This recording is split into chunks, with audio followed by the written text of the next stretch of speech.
Honorable Lindsay Grant, Minister of Tourism, Transport and Ports, Mrs. Carleen Henry Morton, Permanent Secretary in the Ministry of Tourism, Transport and Ports, Mr. Nicholas Menon, Chairman of the Board of Directors of the St. Kitts Tourism Authority, Mr. Damian Hobson, Chairman of the Board of Directors of the St. Christopher Air and Seaports Authority, Ms. Teresa Walwin, Deputy Chair of the St. Kitts Tourism Authority Board of Directors, Mr. Keithley Phillip, Chief Executive Officer of the St. Christopher Air and Seaports Authority,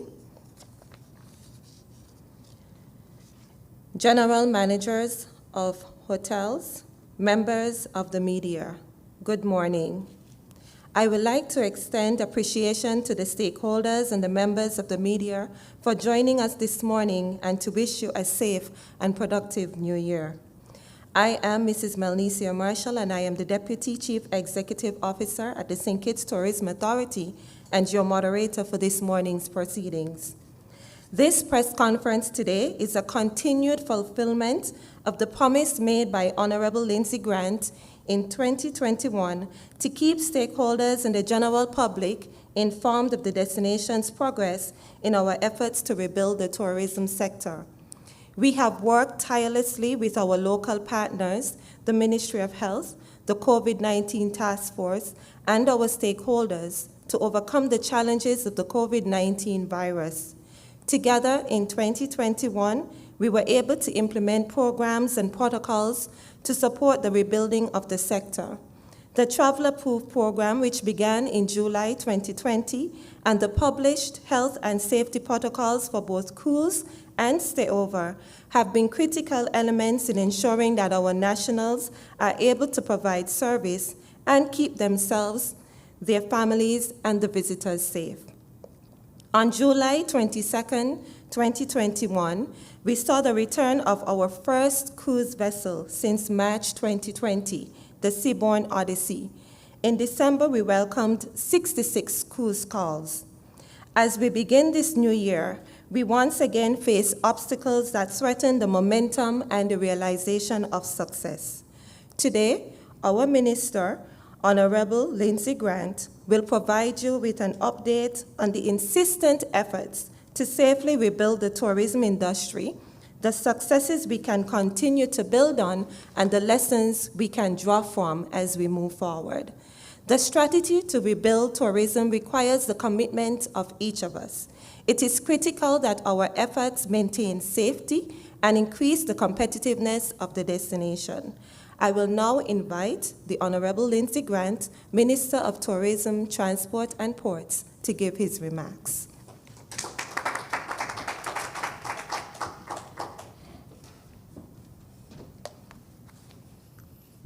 A pleasant good morning, and thank you, Madam Moderator, my Deputy CEO, Melnesia Marshall. Mrs. Carleen Henry Morton, Permanent Secretary in the Ministry of Tourism, Transport and Ports, Mr. Nicholas Menon, the Chairman of the Board of Directors of the St. Kitts Tourism Authority, Mr. Damian Hobson, Chairman of the Board of Directors of SCASFA, the St. Christopher Air and Seaports Authority, Ms. Teresa Walwin, Deputy Chair of SKTA, Mr. Keithley Phillip, the CEO of SCASFA, Mrs. Melnesia Marshall, Deputy CEO of the St. Kitts Tourism Authority, General Managers of Hotels, specially invited guests, members of the media, a pleasant good morning. Thank you, the stakeholders and members of the media, for joining us this morning. And let me first take this opportunity to wish you a safe, healthy, and prosperous new year. In 2020, the global community was tossed into great uncertainty with economies dismantled as a result of the COVID-19 virus. Here in St. Kitts, we were no exception. With the introduction of vaccines, health and safety protocols, and our travel-approved program, we were able to reopen our destination on October 31st, 2020, after its closure in March of 2020. Since the reopening of the destination, the Ministry of Tourism and the St. Kitts Tourism Authority, we have worked tirelessly with both local and international partners to rebuild our tourism sector. Over the past few months, we have made great strides in our rebuilding efforts with the return of our major air carriers and cruise line partners. Although our phased approach to rebuilding the sector attracted some skepticism, it did prove to be successful in building confidence from our trade partners and our potential visitors. The implementation of the health and safety protocols and the nation's successful vaccination rollout, which has resulted in the vaccination of some 81.5% of our adult target population, have been critical to our efforts. Removing the quarantine for fully vaccinated passengers arriving by air and reintroducing free flow for fully vaccinated cruise passengers on Saturday, December the 11th, placed the destination in a more competitive space and encouraged travelers to our beautiful shores. During the month of December, the destination recorded 6,966 air arrivals, a far cry from the 1,043 passengers welcomed in December of 2020. Our major air carriers have resumed operations from our major source markets with our current airlift schedule as follows.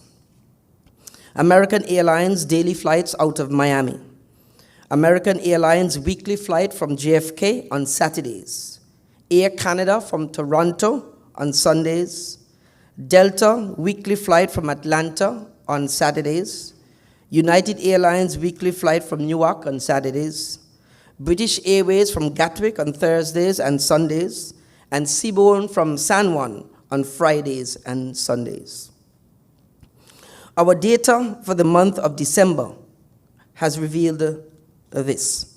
1, December was a very strong month for the North American carriers. 2, the North American carriers brought 5,389 passengers out of the 6,966 passengers, or 77.3% of total arrivals.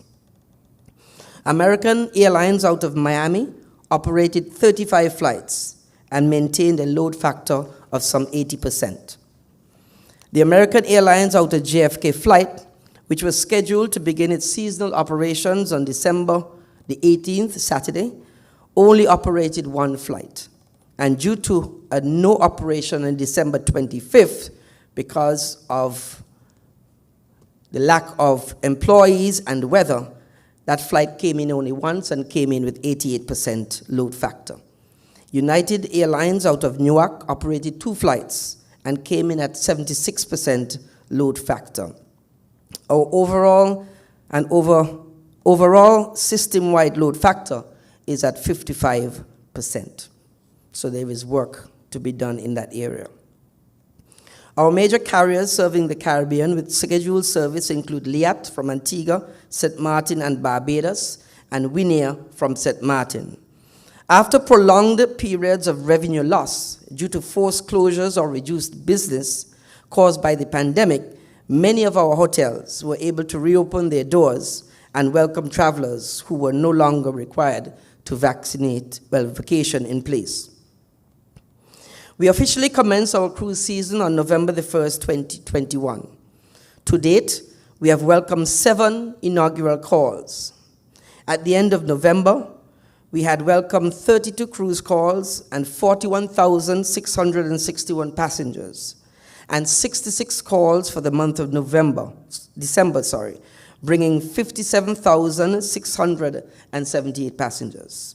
Hence, for the period November the 1st to December 31st, we welcome 99,339 passengers from a total of 98 cruise calls. We can all recall that for the same period, we had no cruise visitors in 2020. As we look towards the future, in January 2022, we are poised to welcome some 72 cruise calls with 4 inaugural calls. For the month of February, we have 62 scheduled calls.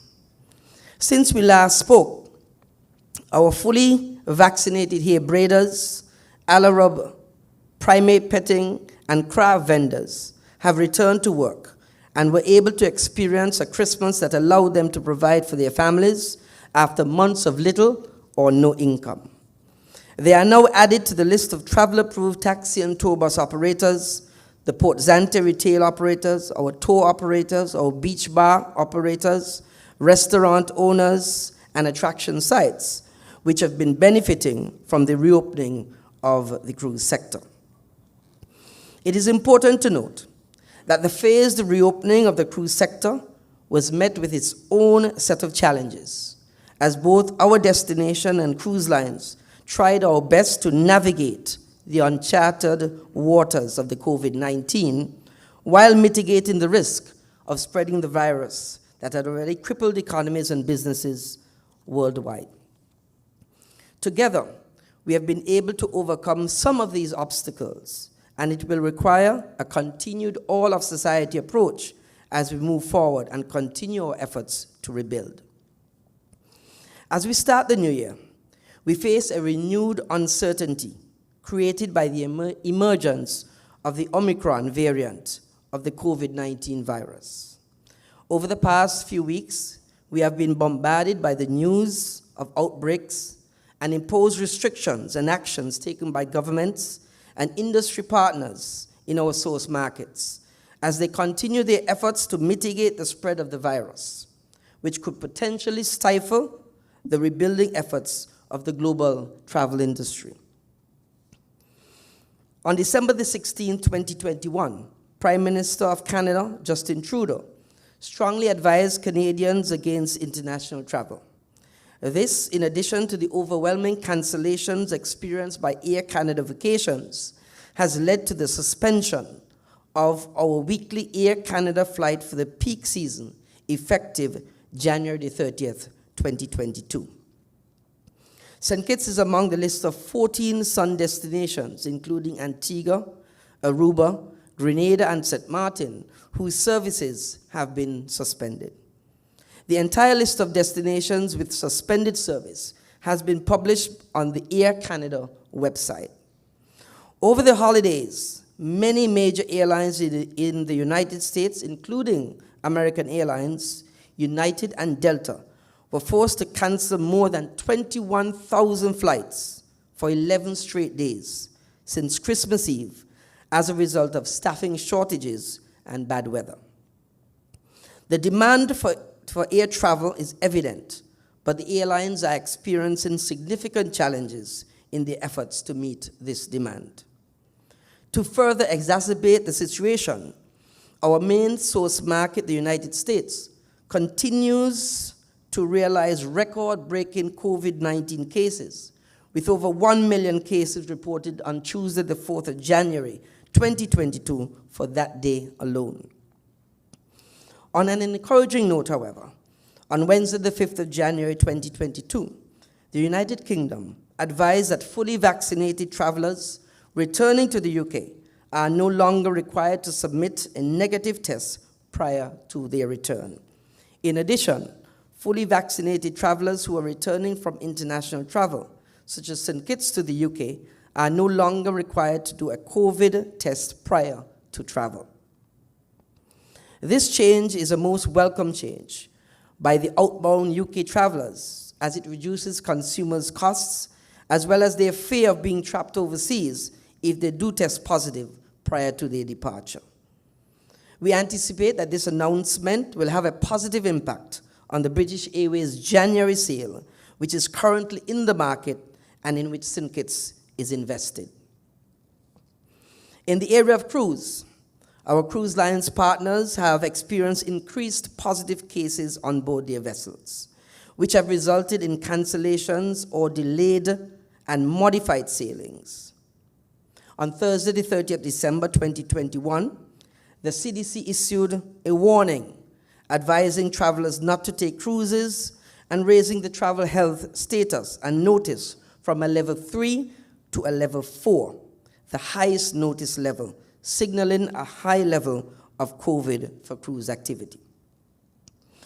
The increase in cases on board has resulted in destinations, including syndicates, denying health clearance to vessels with significant outbreak on board, where the level of cases posed a significant risk to efforts to contain the spread of the virus within our local community.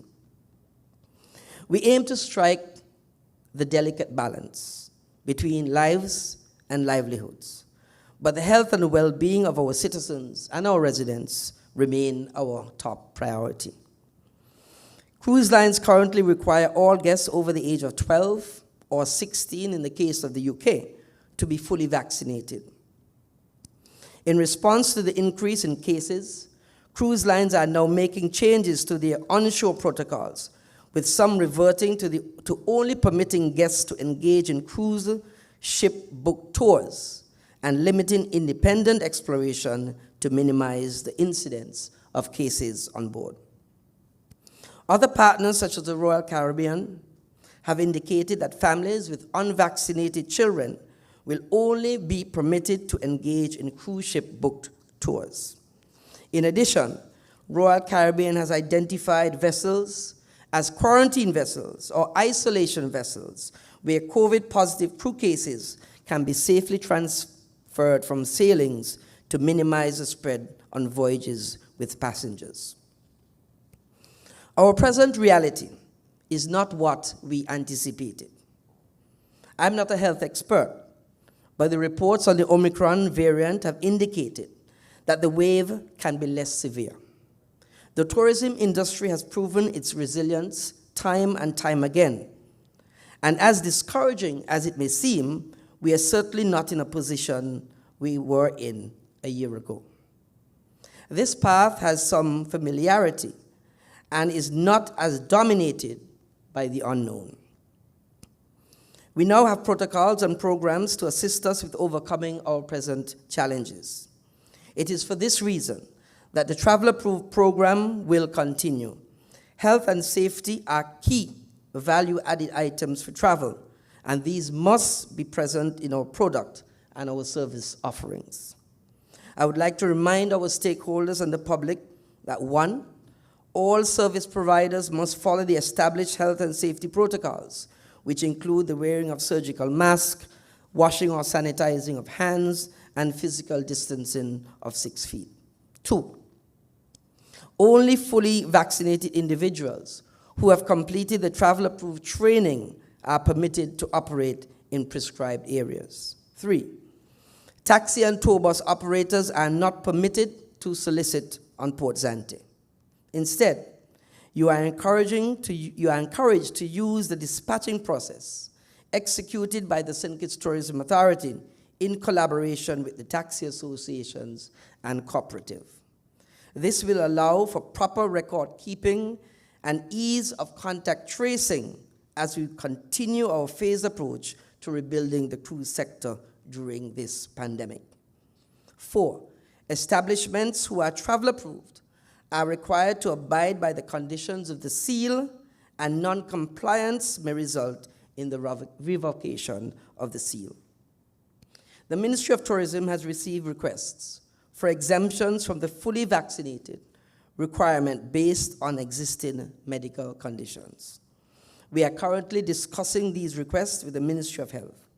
However, it must be noted that based on our current situation, every precaution will be taken to secure the lives of those working on the front lines within the industry.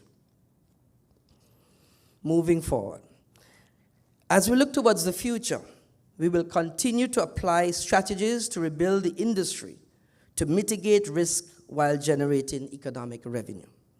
These include working with our local partners, such as the Ministry of Health and the COVID-19 Task Force, and our international partners to balance lives and livelihoods.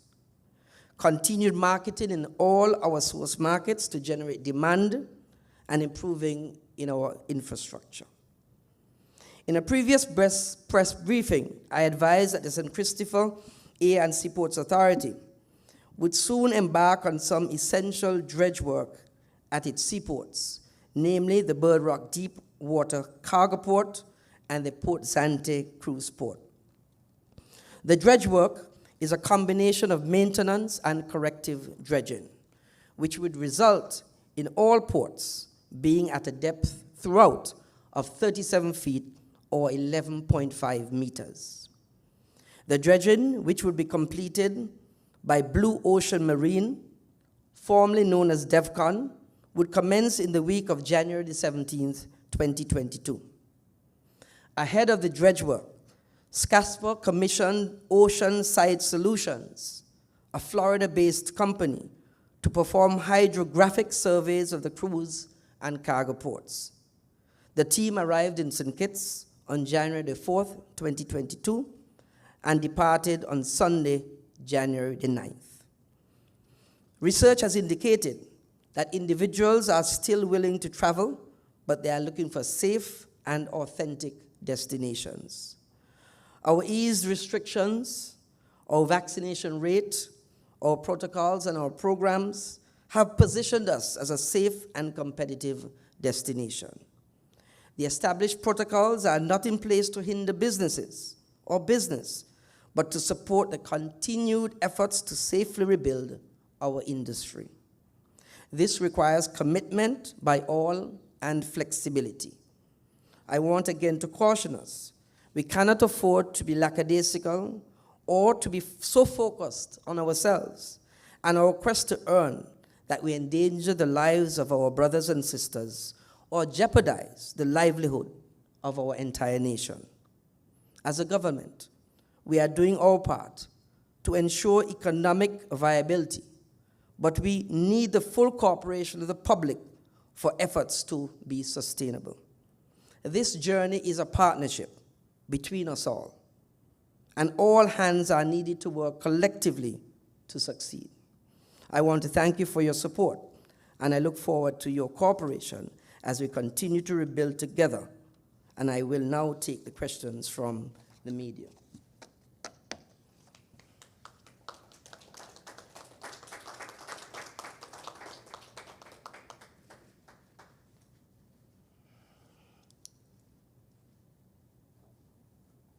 No questions on the media. That's good.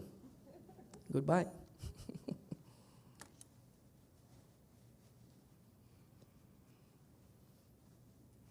Morning, Andre Huey, SK Newsline. Separate and apart from what you presented, Minister Grant, the Tourism Authority would have announced last week that a new CEO has been appointed. If you could just give us some insights into the selection process, what went into the selection process in choosing the successful candidate for the position.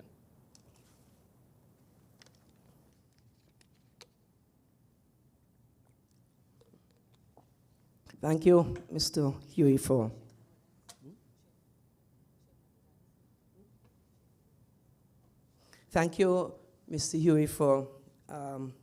that question. But I don't go into those particulars in terms of the extent of them. So I would ask the chairman of the SKTA, who was principally involved in the selection process, to come forward and indicate the process or the processes that went into the selection process.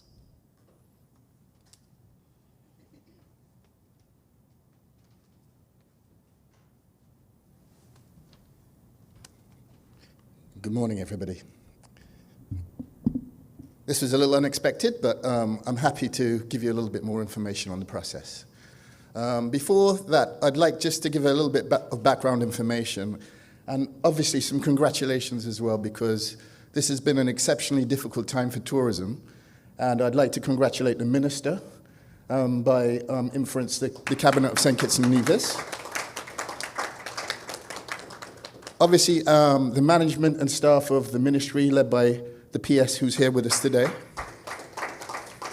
our Deputy CEO and the management and the board of the St. Kitts Tourism Authority. It's not often I get a chance to thank them for the tremendous work that they've been doing, and for rebounding us in a situation that we found to be ahead of our competition and our competitive rivals from a hotel and a cruise perspective. So thank you for those. As you're aware, tourism has turned into a very, very technical field these days. This has been predominantly led by St. Kitts in the Caribbean because the way in which we do business and the resources that we have to spend is far different from our competitors and from our rivals. For instance, our budget is sometimes a 10th or a 20th of what other islands and other destinations get. But at the same time, we find ourselves in an international marketplace where we're competing not just against our Caribbean neighbors, but against some very, very big, high-spending destinations throughout the world. For that, we need our best people in place at the best time, at all times. And given the quite sudden departure of our last CEO in the middle of the tourism season, what we needed was to find a replacement very, very quickly to allow us to maintain the momentum that we had and that we were developing over the reopening and over the season. This was a particularly difficult effort to do. Given the nature of St. Kitts Tourism Authority, we are now a data-driven organization. What we look at is specifics to make independent and informed decisions on spend. For example, we build customer profiles of our potential visitors, and then we hone in on those and specifically look at what they read, where they go, what they look on TV, how they shop, to communicate them to them on a specific basis. For example, on the cruise side as well, ships just don't come into St. Kitts because of our green hills and sandy beaches, otherwise they'll be coming to every Caribbean island. What we do is work specifically on relationships with cruise lines, and then most importantly, the visitor exit surveys that they do, which they based all their decisions on. So customer service, quality of product, cleanliness of island, interaction with taxi and tour operators, all are very, very, very important for that decision-making process to go on. So I say all that to say the position of CEO is a very, very critical position.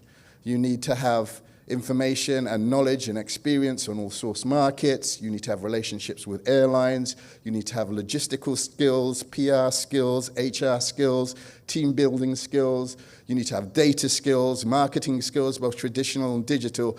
And given the technical nature of this position, it's been a very, very difficult and a very narrow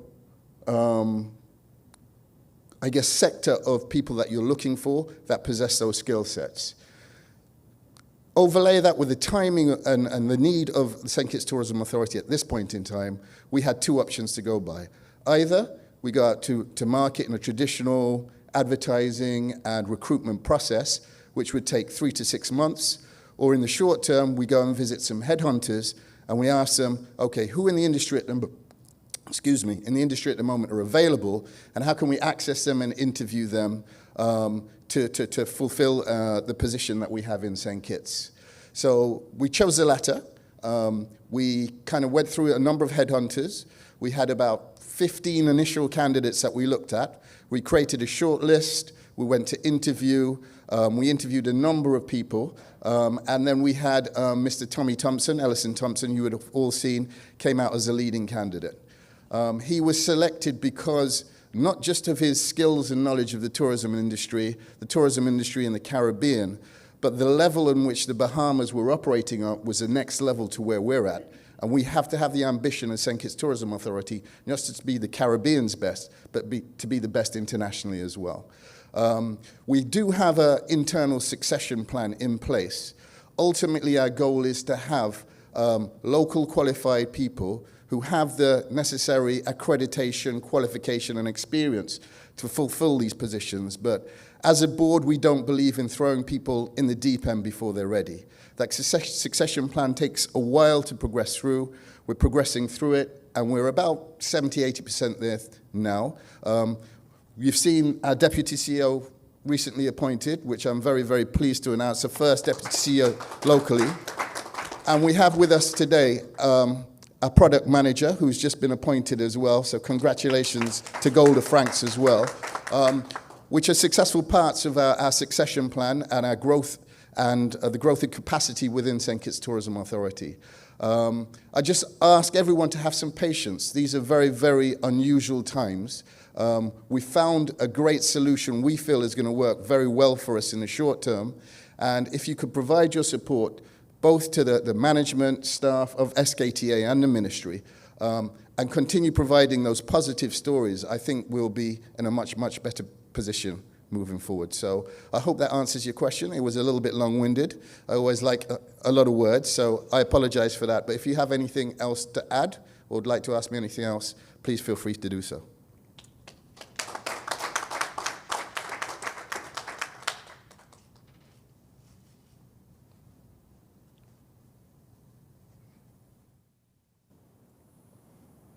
Good morning, Germany Abel, SKN Vibes. A couple of questions. One, going back to the Air Canada withdrawal of service, has the Ministry of Tourism, St. Kitts Nevis Tourism Authority had discussions with the airline with regards to its decision and its long-term plans following the withdrawal and resumption? Let's say whether or not the positive cases in St. Kitts and Nevis do decrease within the next month, whether or not they will return. So if you can just say whether you had any discussions and what were those discussions.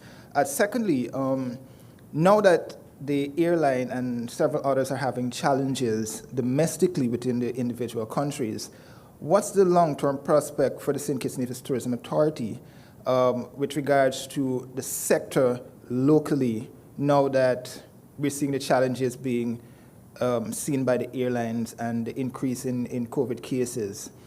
And my final question has to do with the cruise sector. Can you say how many whether it be the last month or since resumption of the sector, has COVID-19, how many ships has COVID-19 impacted and the cancellation numbers that were supposed to make call to St. Kitts and Nevis? Thank you for those questions. I'll answer the last one first. We have 8 cancellations for December, and already for January, we've had 14 cancellations. So we've had a total of 22 cancellations between December and January. The second question I don't totally understand, so maybe you may want to rephrase it. The first question I'll hand over to the Deputy CEO, Melissa Marshall. Thank you, Minister. Okay, so as it relates to Air Canada, as Minister would have indicated in his remarks, on December the 16th, Justin Trudeau, the Prime Minister of Canada, made an announcement, and he advised all Canadians not to travel internationally. Now, the Canadians, they listened to their Prime Minister. So at that time, Air Canada had still remained on the books in terms of scheduling their flights. However, as a result of the cancellations coming out of Canada itself, and not because of the cases here in St. Kitts, but because of the cancellations on the Air Canada side, Air Canada made the decision to suspend their flights to St. Kitts and other sun destinations, as they would call them. So Air Canada is a seasonal flight and would have been here up until April. They have indicated that they have suspended their flight. Until then, we are not sure if it will come back in March or April. We are still in discussions as it relates to that, but as of now, they have suspended the flight. Now, normally they would return for the next peak winter season, so it's not a year-round flight, and so we will be in discussions with them when we travel to Roots in February to discuss that plan for the next season as well. So I hope that answers your question.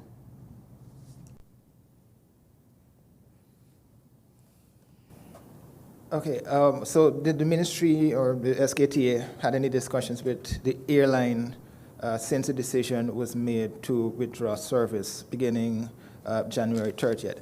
With regards to the second question, I think it should be what now would the expectations be for the remainder of the quote-unquote winter season that we're seeing the challenges with the US one, Delta, American, and all these others, and also the fact that Air Canada has withdrawn its service?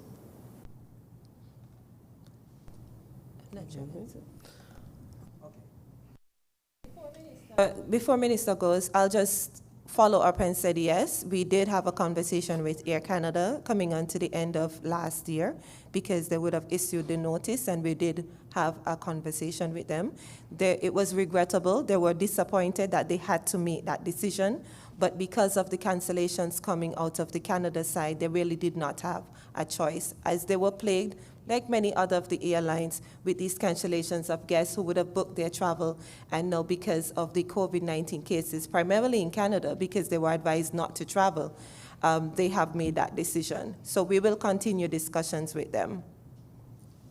In terms of what we expect moving forward, I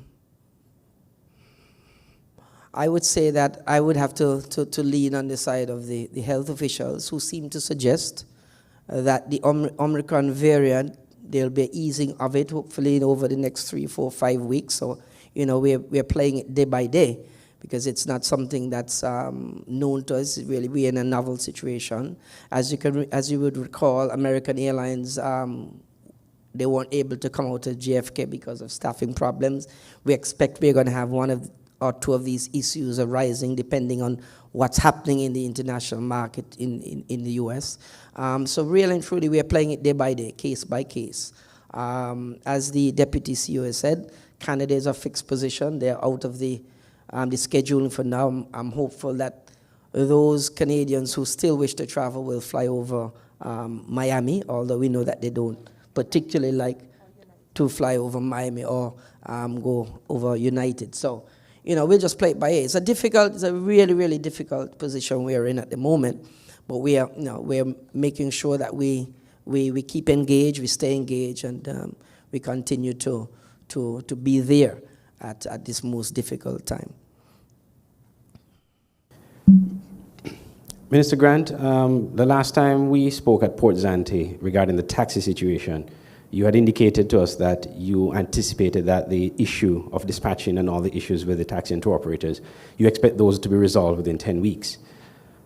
Where are we now? Are we closer to a solution, or are we still at square one? I would like the Deputy CEO answer that. Thank you for that question.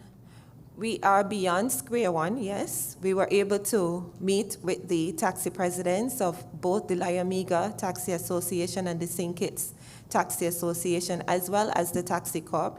And right now we've reached an agreement where the taxi associations and the cooperative are assisting with the dispatching as we speak at Port Zante. So it's a collaborative effort. We've moved beyond many of the issues that we had when we began the the rebuilding cruise last year. That answers your question? Yes? Okay.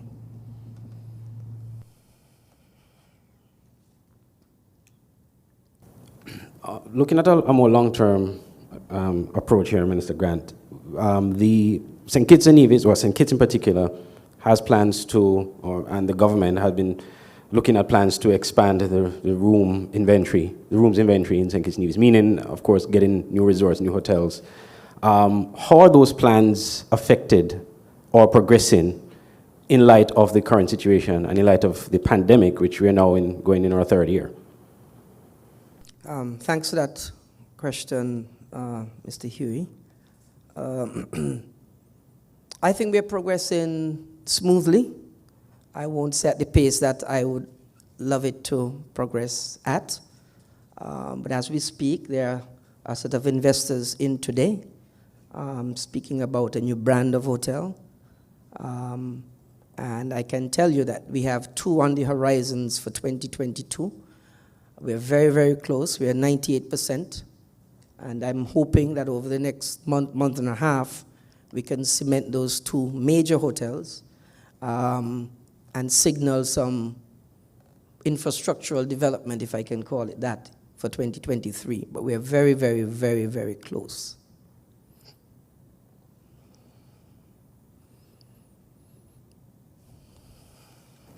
Are any of those 2 having to do with the South Friars Day development, which a few years ago was muted and Ritz-Carlton was expected to be there, et cetera, et cetera?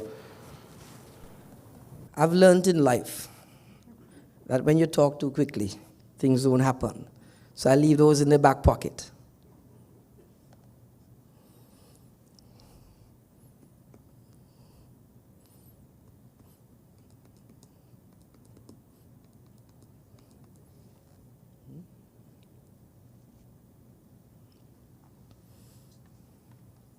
I'd like to thank our stakeholders for joining us this morning and the members of the media.